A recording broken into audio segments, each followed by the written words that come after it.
look at all veins available from the fingertips actually to just above the elbow. We identify the cephalic vein, which originates on thumb side of arm and comes into the wrist juncture and continues on up the top of the forearm.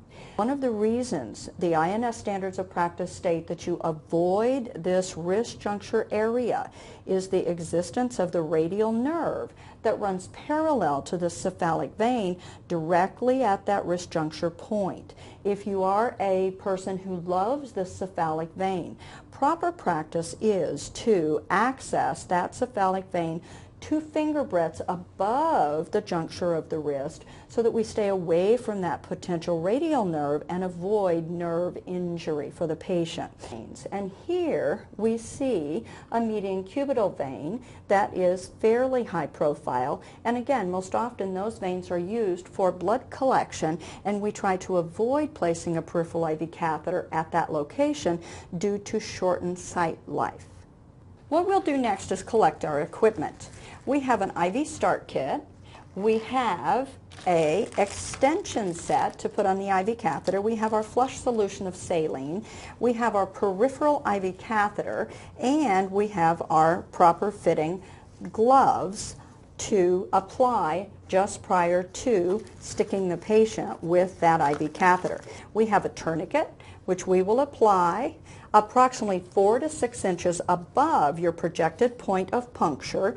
If the tourniquet is put on too tight, where it's all rolled up and you can't see it, it will cut off arterial flow and there's not blood coming in to fill the vein. My assessment of this vein is going to be in a couple of 3 different ways. I'm going to palpate the vein to assess its suppleness, its softness. Its ideal vein would depress easily underneath your fingertips and would refill quite rapidly as you remove your finger. Now for the actual insertion of the IV catheter. We selected our vein. We're next going to prep the skin.